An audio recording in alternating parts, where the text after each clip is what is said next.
is just so old that it won't hold a charge, so it needs a new battery. But if it's plugged in, it works.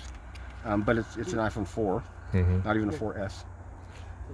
We still use a 5 around the house. Well, this one's, well, these are both SEs. And where's the one that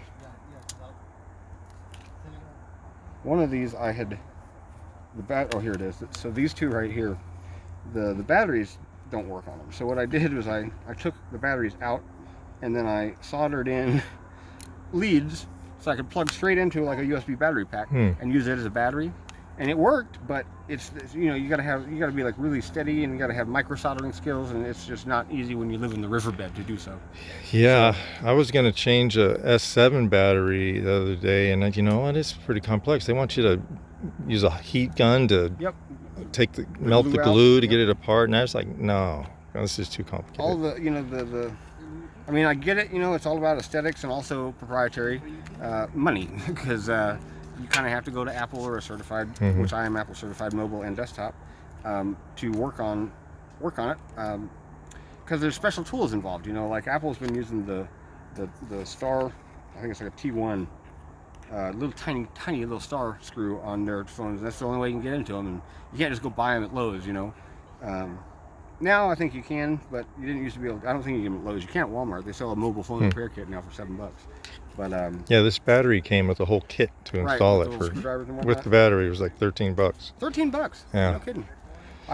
That's what I keep thinking I'm gonna do. But the iPhone 7, it was the first phone that was like there's something. Oh yeah, it was the 3D touch, so that when you like push harder, it does things. And so the screen is like, I don't know why, but it's hard to find the 7 screen. You can get the 8 screen and the X screen and all that, but the 7 screen is like $70.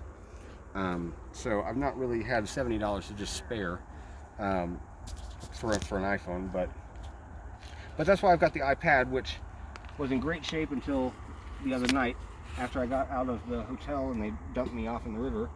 My iPad, I didn't realize that I'd hid it in a trash bag, and I happened to have some clothes in that trash bag, and I didn't have a pillow, so I used the trash bag as a pillow in the bushes. And when I awakened and I couldn't find my iPad, and I realized it was in that trash bag, and now my iPad has another cracks in it. Another crack. I laid on it. Cracked device. Yeah, and I got this at the pawn shop for $100, like not too long ago. I actually traded for it, but it's dead. Everything I have is dead right now, but it's a cellular iPad. That is good. That is good. So yeah, this is my hotspot too. But I can do a lot of the stuff on here. I mean, I can edit on here. Does it even turn on now? Oh yeah. Well, right now the screen doesn't work. It just needs to charge. No, the screen works fine. Oh, it's just cracked. You just know it's further degradation. I mean, when it's on, you can't really tell. Cool. And you know, I'm an Apple person, so it's kind of more of a aesthetically challenge. It's like an annoyance, or annoyance is, I guess, the best word. It drives me crazy. Because I don't like cases either. If you didn't notice, I hate cases because these are the sexiest devices ever made, and I hate covering them up. So that can be a stupid thing here in the riverbed. But I've never broken an iPhone or an iPad until here. So I take care of my products generally.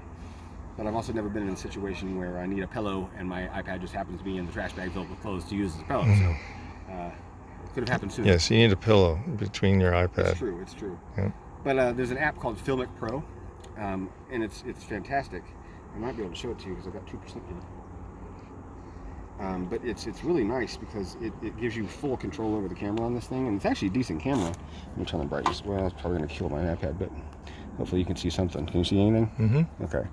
I have a lot of music apps because I also am a musician, but Filmic Pro gives you full control of the camera, so you can zoom, you can focus, you can do the f-stop and all that good stuff, like you would be able to on a real camera. So it's gonna die, I know it. Okay, so it's really nice because you can zoom in, you can set the speed too. But if I go over here to this thing, now I can set these little stops. And let me go to zoom.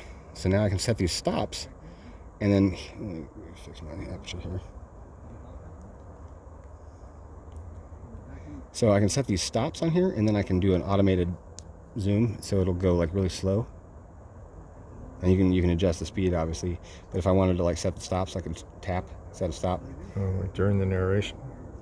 So it's pretty nice.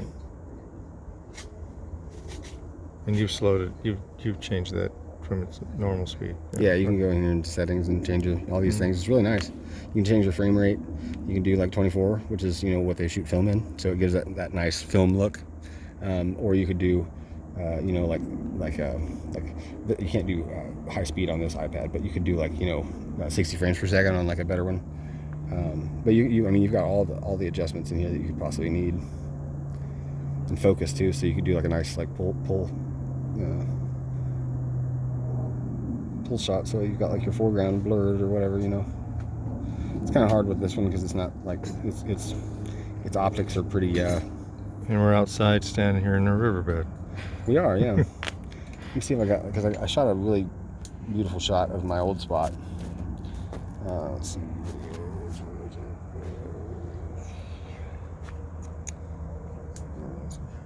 Let's see. This is my morning. Oh shit! Of course it's gonna do that to me. Damn.